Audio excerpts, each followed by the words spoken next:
Alexandre Sorrentino is from Euromediteranée in Marseille. He's going to be speaking to you in a moment, but let's play a video that he has sent first.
Good morning.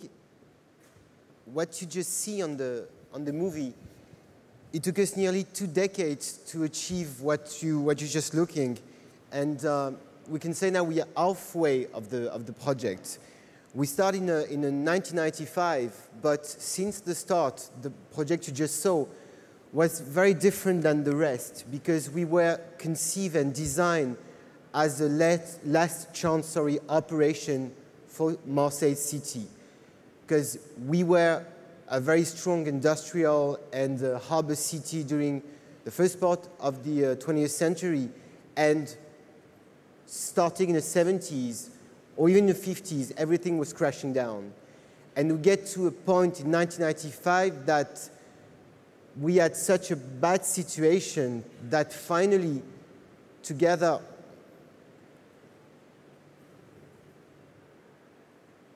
please, sorry.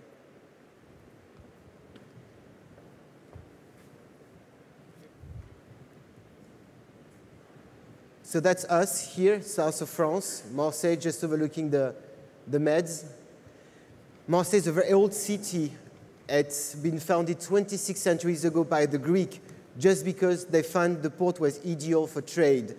So from the start, Marseille was all about the port.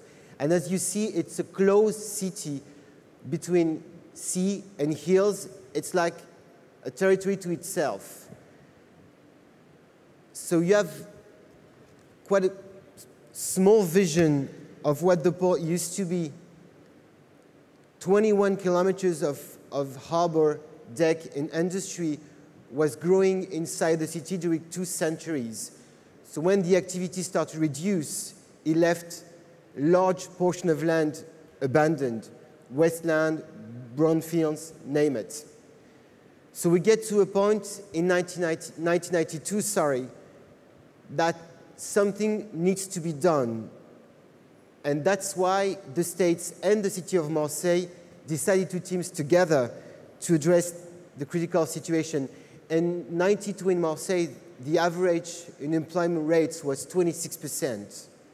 In the 1930s, the port had 400,000 workers working for the port or for the industry. The day we didn't get any goods coming in the port, we didn't have any industry left. So in 1992, it's like a dead end, mainly because we didn't take the wrong turn of the economy. We were facing that the city was crashing down. So the French state and the municipality team up to address this situation. And on a 3 years' time, there was a very multi-skilled prep mission. And finally, Euromediteranée was created. But once again, never forget that it was a last chance operation designed to revive the city economy and to try to find solution of a critical situation. So that's us today. We are now about more than 500 acres of land deep in the city center, because originally that's the city center of Marseille. Marseille is a wide and spread city. It's like 300 square kilometers, where Paris is just 110. So it's twice the size as Paris for 1 million inhabitants. We had no suburbs. All the suburbs are within the city. And we've been given this area mainly because there were nothing left, basically, and everything has to be done.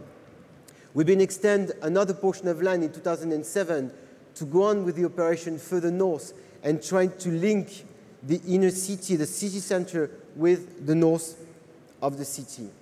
What makes us, once again, a bit different from the rest? So you see, that's the operation, and we divide it in 4 areas: northern one, waterfront one, and 2 here, Joliette and Belle de Mai at the back.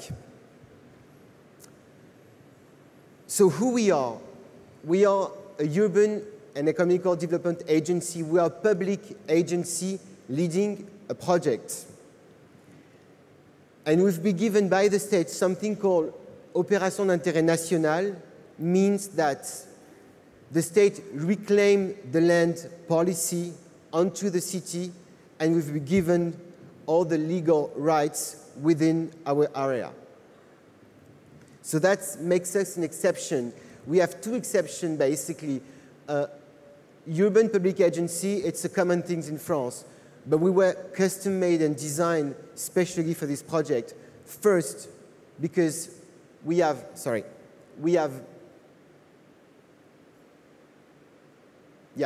that's our three missions. We have mainly public funders and rulers, states, local, provincial, national, city council. It's heavy, but that's why the only way to find an agreement with all local authorities, and believe me, in France, political agreement is something to be found, and it's not that easy to find, you know. So the idea was the state should always be preeminent in the operation, but always be backed up by the local authorities. When we started, we had a sharing key. About later. That's our board, French State, Urban Community, County Council, City of Marseille, and Regional Council. And we work with the key of sharing. When we started, 50% of the money were brought by the states, and the rest divided into the local authorities. But still, the main stream of the project, we have three main missions and 5 fields of expertise that you can see on the board. We do urban renewal, planning strategy. We do basically everything. When I mean everything is, within our land, we're responsible for social housing, for example. We are a tool financed by the public sector to attract private finance. So that's nothing exceptional, but for Marseille, for the situation to be addressed at the time we started, it was something really, really uncommon. Our main assets for this kind of project is very multi-cultural, multitask, multi-skilled. So 42 people working for Euromediteranée. And you see, we have all kinds of specialists working with us because as we work in all the aspects of urban project, housing, culture, economical development, roads, pavements, sidewalk, everything, we need to have really a multi and very experienced, multi-skilled team. That's a bit complicated as a scheme, but that's how we work. We get finance by public money to buy the land. The land has not been given to us like in the Sydney case. We have to buy the land. Usually we buy it from French State or the National Railway Company or the Electrical Company or the Old Harbour Company. So we buy the land. We get a master plan that we don't separate for finance. Our master plan includes finance. And in our budget, we draw a line where we get from the public sector only to buy the land and how much in terms of income we're going to get from what I mean the private sector.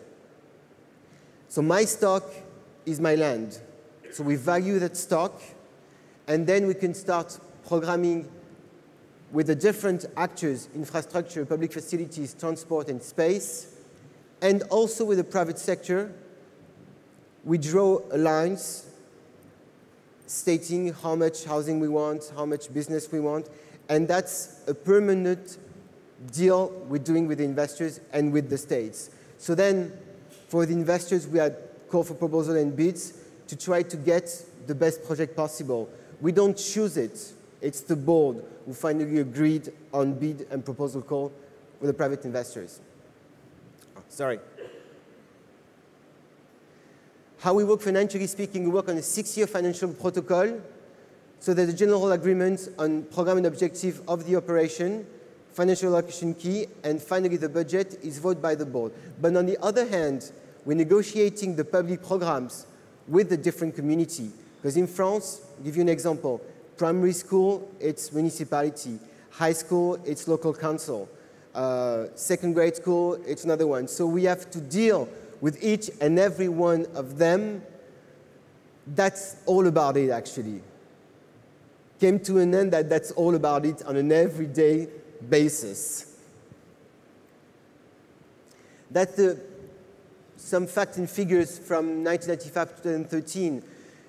Just for you to know that 600 million euro were invested on public money on the project, worth of 3.5 billion euro of private investment. So it's to maximize the public investment. So €1 spent, you get a report of 3.5 euro private investment. And now our system works on 60% public funding and 30%. We know that in the future we have to get more and more public money because the state, even though it's not backing up the operation, we're going to be less finance. To give you an idea of finance, for the city of Marseille, the cost of Euromed is 5 million a year. 5 million euro a year. That's not much, but that's money. And this money should be fruitful as much as we can. Our goal for the next period to come is just to double our results. We created 20,000 jobs on the first part of the project. We delivered 20,000 new flats or refurbished flats. So actually it's double our first period results, and the targets to be reached, and that's going to be a tough one. It's going to be 80% private funding and 20% public funding. Put my notes, sorry. Yes, here we are, sorry. I'm going to try to take you to some drivers from our experience as city makers from now more than 20 years. We're going to celebrate our 20th anniversary next year.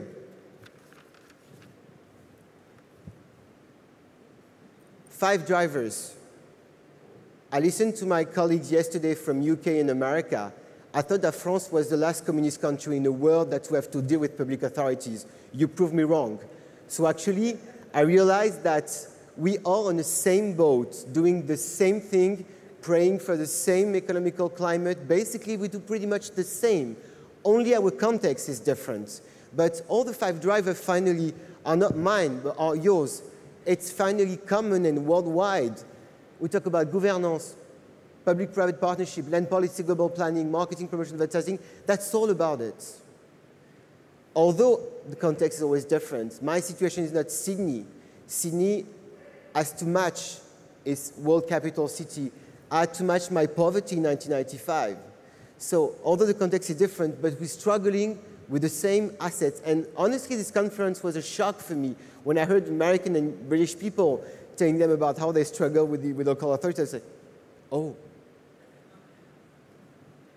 what a relief for me. I thought they were the only one to live in North Korea. Of course, we always say that long terms is secured by public. Why? Because for investors, we don't have problems in France. So everyone where to find investors. That's users, which are to find these days. Everyone will still invest in property, real estate, but users, if you don't have users, don't go for investors because you're going to crash your operation at some point. So as the state is backing up the operation together with local authorities, they give a long-term vision for private investors. They said, I can invest there. They're not going to run out of the project. It's been 20 years. We can bet on the 20 years, another 20 years perspective. So that's really for us a reality. Land acquisition policy, that's a key issue. Why that's a key issue? Land is gold, especially in city center. It's a force, but a force that should be used wisely, or else you're going to experience the dark side of the force. That's why when we talk about partnership approach, what it means, I own the land, I'm a city center operation, everyone wants to invest in me because I'm carrying a long-term project, invest a huge amount of money to refurbish even the pavement and sidewalk. But as I control the land, I have to be wise. What is to be wise for me? It's to keep my price low because I buy the land for nothing. Of course, I'm going to sell it for a higher price, but I should be reasonable. And with my investors, I can have condition, we can agree on condition. In Euromed, if you are housing investors, on 10 houses you're going to build, 2 have to be for social or affordable price housing. That's by law. And if you want to work with me, I can make you a good price, but you work on my condition. And that's because I control the land. On the other hand, if you give him the land for free, as Sydney, that could be a challenge to match because you're going to have investors coming on your door on a day-to-day basis, but don't listen to the good proposition they have. you have to act wise and not selling yourself at some extent. And also, the more land you control, the more easily you can plan and act fast on a large scale. That's something very French.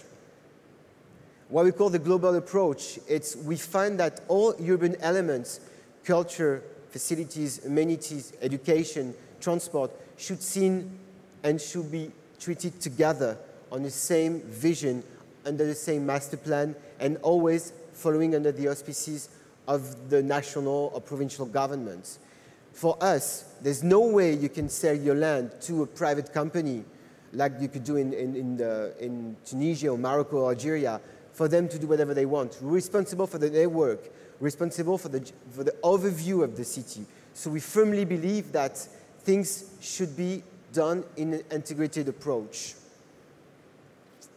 That's to sum up actually all the list of things. Each operation, each project always different, and there's no miracle solution in urban planning. Urban planning is not a shopping list. It's not because I'm going to have the right museum, the right university, the right blah, blah, blah, that I'm going to be successful. It would be very easy if it were just that way. It's much more complicated and much more fine to make the difference. You don't create mixity or diversity. You're just creating the condition for it to happen. There's some magic in urban planning because you think you have everything right, but along the way, shit happens. And shit flies over the fans. So that's why we really insisted on the context. Where I'm going depends on what's my stat, what's my start, what's my land, what's my history, to make you laugh. Look at me, I'm French. I can be Australian, I'm going to do surgery, I'm going to be tall, I'm going to be blonde, and blue eyes, but that's not me. I can change my shape to an extent that I become Australian. That's why we should focus on what you have in your hands. That's your main asset, your population, your climate, your land is your asset. You can't turn yourself into something you aren't. And what we call the border effect is very important. Every time you design an operation, you design an area, you create an exclusion zone. That's why when you work inside an area, you also work on the frontiers of it, just to stop this idea of there's people in and people out. That's also very important. When we talk about citizen involvement, in France, we have legal citizen consultation, but never forget that it's all about the public. And you're going to create anxiety to people. Change is fear. It's not for me, it's for rich people. I'm not trained enough, I'm not skilled enough. The jobs are not for me. And that's reality. I create 25,000 jobs since 1995. When I look at them, only a third of these jobs are for the local people because they weren't trained enough. And even it's not my responsibility, I'm the one doing the project. I'm the one that people are going to tell me, you didn't do your job. I'm going to say, no, it's not me, it was Minister of Education. They don't care. You are accounting and responsible for what you're doing. And that's the burden, but that's life. I'm going to try really briefly, because I want to show you pictures before ending. That's our new challenge. If you look at the picture, it could be Sydney at some extent. And that's the second part of the operation which we're working now. We started in 2007, being extended with that new perimeter, and it took us 2 years to have a general master plan. And that could be Sydney, because that's the land we work in here at the moment. That's our objective, and we took as a main focus sustainable development, but with my own recipe and mayonnaise. Because up to now, everything concerned about sustainable development in Europe are based on Northern Europe models. It's not for me. I'm not rich enough. My climate is very different. My sociological conditions are very different. I can't beat Malmö or Stockholm. I'm Marseille. I'm cold in winter and I'm hot in summer. So what I should do is to find a way that I could be sustainable development compatible with less resources and by being wise. So you see, that's the general sustainable development issues, but that's my context. And I should match my context with my sustainable development objectives. if I don't take my context into account, my climate, my land, I couldn't fulfill my expectations. So that's the site as today,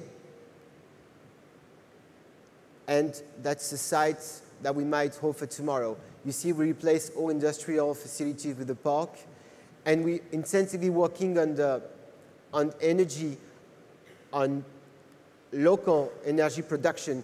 We're starting to build this year a new ways of doing heat and cold using water, seawater. It's a bit technical. I'm not very familiar with the. It's my engineer usually doing the trick because I can tell you, you pump the water into the meds. It's like 10 degrees cold. You use this cold to make the water cold, and then you heat it with a pump, and it's fine. It's 35% less energy consumption, and of course, it's much cheaper than nuclear power that we have in France. We're working also on mobility, but thanks we are on city center, so tram and metro are always the main issues. And when I talk about saving money, it's using what I got on my hands: sea, sun, air, land, to be cost effective and to be sustainable development compatible on a Mediterranean way. Once again, for us, that's the mainstream of the project. Okay. I'm going to end by some sentences that you see. How more than what? How it's what I'm going to use as a tool, what I'm going to be to run my project. What, everyone knows the what. You get planners, architects, everyone knows, we know the drill. We're not experts, we don't know better, but we know the drill for the past 20 years. So the how I'm going to organize myself, my staff, my governance to be effective. That's maybe for us more important than the what. Beware of abusing benchmarking. And I mean it. It's not a shopping list, once again. It's not because you tick the right box.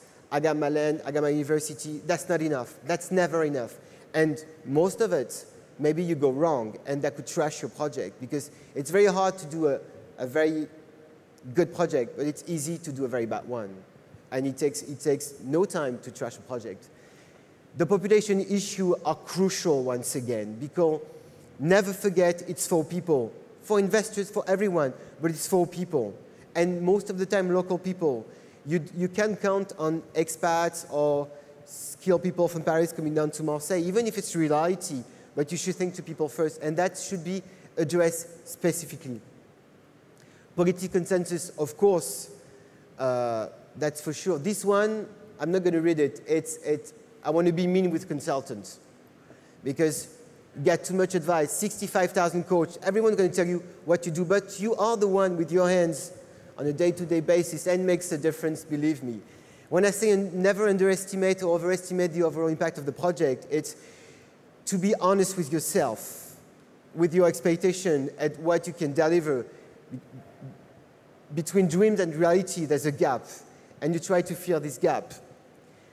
Think big and start small. It starts with a small portion of project to show that the project is going, to reassure the investors and to show the population it's going. Let's say you take a 2 acres portion of land, you do a bit of housing, a bit of offices, a bit of garden. You test your ability to work on a fast scale, because if you want to start, timing is crucial. We talked about yesterday. Timing is always crucial. It's not the same time for urban financial projects. So you have to show that you're delivering on the first place. So think big, start small means start experimenting small block projects.